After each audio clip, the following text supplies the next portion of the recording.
Hello students, welcome in the class of economics again. जैसा कि आपको पता है कि हम कंज्यूमर इक्विलिब्रियम से रिलेटेड जो चैप्टर स्टडी कर रहे हैं उसको हम यहाँ पर फिनिश करेंगे, है ना। इसके कुछ इंपॉर्टेंट पार्ट्स जो हैं या इसके जो बेसिक्स हैं वो हम सब डिटेल में समझ चुके हैं। और जैसा कि मैं हर बार बोलता हूँ, अगर आपने अभी तक उन वीडियोस को, उन पार्ट्स को नहीं देखा है तो उनके लिंक मैं इस वीडियो के डिस्क्रिप्शन में मेंशन कर रहा हूँ। पहले आप उनको अच्छे से समझिए। जो बेसिक टॉपिक्स अगर आप उनको अच्छे से समझेंगे तो ही आपको इन टॉपिक्स के बारे में अच्छे से समझ में आ पाएगा। ओके ये जो मेन पार्ट है, मोस्ट इंपॉर्टेंट, जो एग्जाम में जरूर पूछते हैं, कंज्यूमर इक्विलिब्रियम थ्रू इंडिफरेंस का एनालिसिस और consumer equilibrium through budget line and indifference curves. Okay, तो बहुत इंपॉर्टेंट टॉपिक है, बहुत बहुत बहुत इंपॉर्टेंट, मोस्ट इंपॉर्टेंट, एग्जाम में जरूर पूछते हैं। तो समझते हैं इसको। तो वीडियो के लास्ट तक बने रहना है, स्किप नहीं करना है। जहाँ समझ में नहीं आए तो वीडियो वापस पीछे जाना है बैक में एक बार और उसको अच्छे डिटेल में आपको समझना है।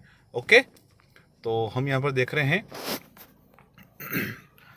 कंज्यूमर इक्विलिब्रियम थ्रू इंडिफरेंस का एनालिसिस। मतलब इंडिफरेंस का एनालिसिस से रिलेटेड जो लास्ट पार्ट है, हमने बजट लाइन के बारे में पढ़ा है, हमने इंडिफरेंस कर के बारे में पढ़ा है, बजट लाइन का स्लोप पढ़ा है, हमने इंडिफरेंस कर का स्लोप पढ़ा है, इंडिफरेंस मैप पढ़ा है। ये सभी जो एमआरएस पढ़ी है, डिमिनिशिंग एमआरएस पढ़ी, ये सभी इंपॉर्टेंट टॉपिक्स जो हैं ये सभी बेसिक्स के रूप में यहाँ पर काम करते हैं। तो इसके समझने के लिए, मतलब इंडिफरेंस कर के थ्रू कंज्यूमर का इक्विलिब्रियम कहाँ होगा, कैसे सेट होगा, कैसे हम उसको डिफाइन करते हैं, तो उसके लिए कुछ इसकी बेसिक्स इक्विलिब्रियम कंडीशंस हैं। वो कंडीशन फुलफिल होती है तो उस पॉइंट पर कंज्यूमर इक्विलिब्रियम में होगा।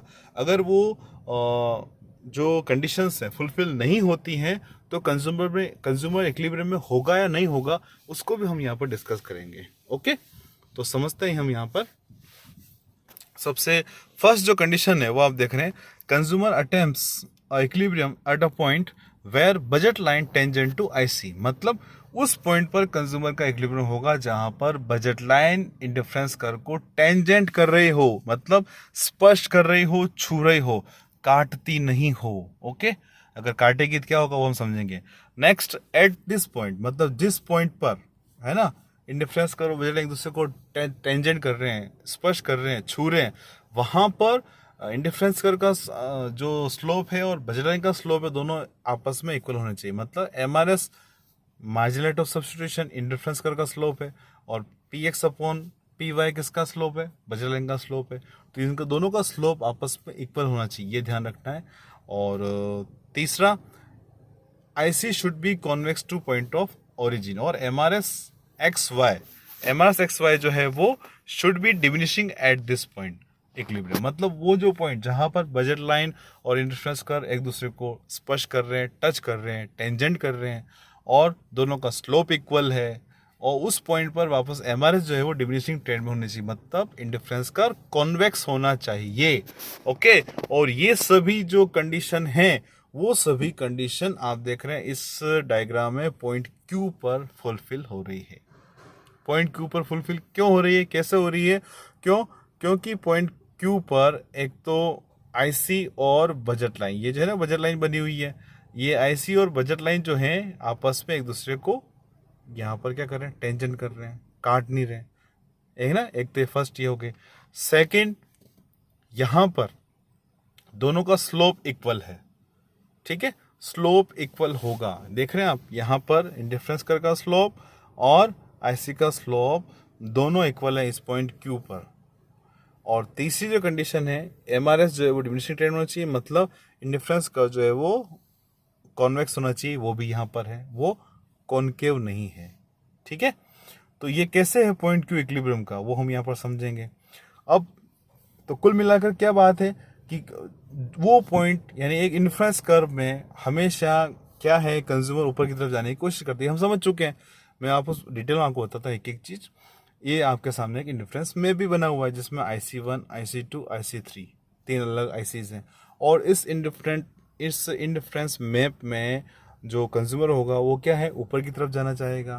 क्यों जाना चाहेगा, आपको पता है, क्योंकि ऊपर वाले पॉइंट पर हमेशा कंज्यूमर को ज़्यादा सेटिस्फेक्शन मिलता है। यानी कंज्यूमर उस वाले आईसी को प्रेफर करेगा जो हायर आईसी पर है, यानी उस वाले पॉइंट को प्रेफर करेगा जो हायर आईसी पर है। इसमें हम देख रहे हैं IC3 पर है ना, IC3 पर है। तो इस कंडीशन में यहाँ पर कंज्यूमर जो है इक्विलिब्रियम कंडीशन में होगा या नहीं होगा, क्यों? क्योंकि वो चाहता तो ऊपर जाना है, पर उसको रोकती है उसकी बजट लाइन। कौन रोकता है?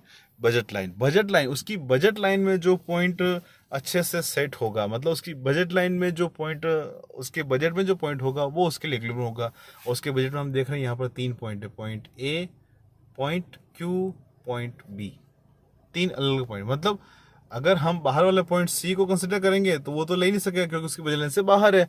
और उसकी बजट लाइन पर या बजट लाइन के अंदर जो पॉइंट होगा वही पॉइंट कंज्यूमर के लिए इक्विलिब्रियम वाला होगा। तो हम देख रहे हैं पॉइंट सी तो उसके लिए इक्विलिब्रियम वाला हो ही नहीं सकता क्योंकि उसके बजट से बाहर है। अब हम बात करते हैं उसके बजट में कौन कौन से पॉइंट है। उसके बजट में 3 पॉइंट है, point A, point Q, point B. तो इसका मतलब तीनों पॉइंट पर कंज्यूमर इक्विलिब्रियम में हो सकता है, क्योंकि हमने ये भी पढ़ा है कि एक बजट लाइन पर, है ना, उसके जितने भी पॉइंट होते हैं वो उसकी इनकम और दोनों कमोडिटी की प्राइसेस के रहते हैं, वो उसको कंज्यूम कर सकता है।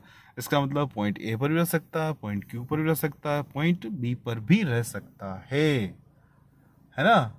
इन तीनों पर यहाँ पर कंज्यूमर रह सकता है, तो यहाँ पर रह सकता है, पर उसके लिए कंज्यूमर के लिए जो इक्विलिब्रियम वाला पॉइंट जो होगा वो पॉइंट सिर्फ क्यू होगा। क्यू क्यों है? क्योंकि आप देख रहे हैं कि पॉइंट क्यू जो है वो IC2 पर है, जबकि पॉइंट ए और पॉइंट बी कहाँ पर है? IC1 पर है। देख रहे हैं, IC1 पर है पॉइंट ए, पॉइंट बी, और IC2 पर है पॉइंट क्यू। IC2 पर है, देख रहे हैं, क्यू जो है ना पॉइंट, वो किस पर है? IC2 पर है, जबकि पॉइंट ए और बी किस पर है? IC1 पर है। इसलिए कंज्यूमर पॉइंट क्यू पर इक्विलिब्रियम में होगा। अब इन तीनों पॉइंट, क्योंकि उसके बजट लाइन पर तीनों पॉइंट जो है वो उसके इक्विलिब्रियम हो सकते हैं, मगर पॉइंट क्यू ही है। क्यों? क्योंकि पॉइंट क्यू जो सेकेंड IC पर है। इसका मतलब वो सभी पॉइंट जो इंडिफरेंस कर्व और बजट लाइन को टच कर रहे हैं, उसके अलावा वो सभी पॉइंट या तो लोअर IC पर होंगे या बजट लाइन से बाहर होंगे, है ना। पॉइंट क्यू ही उसके इक्विलिब्रियम का है। क्यों है? क्योंकि यहाँ पर बजट लाइन और इंडिफरेंस का एक दूसरे को टच कर रहे हैं और दोनों का स्लोप जो है वो इक्वल है, इसलिए उसका इक्विलिब्रियम का पॉइंट है। इसलिए इसकी कंडीशन बनाई है, क्योंकि इस कंडीशन, ये कंडीशन फुलफिल होगी तो ही कंज्यूमर इक्विलिब्रियम में रह पाएगा। आई बात समझ में? तो यहाँ पर हम देख रहे हैं कि पॉइंट क्यू पर है, कंज्यूमर जो है वो इक्विलिब्रियम में होगा। क्यों? क्योंकि इसके अलावा और कोई भी पॉइंट होगा या तो वो लोअर IC पर होगा या फिर उसके बजट लाइन से बाहर होगा।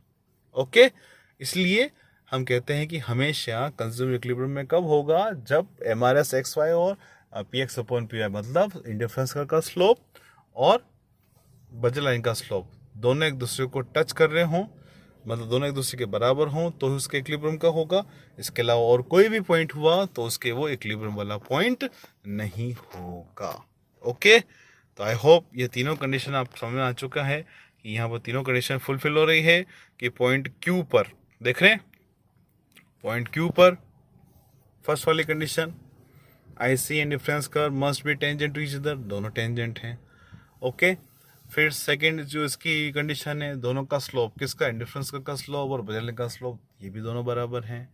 और तीसरी condition, MRS should be diminishing, मतलब MRS घटती होनी चाहिए। जब MRS घटती हुई होती है, हम लास्ट वीडियो में समझा था ना, लास्ट पार्ट में, कि MRS घटती है तो ही इंडिफरेंस कर्व जो होता है अपने ओरिजिन पॉइंट से कॉन्वेक्स होता है।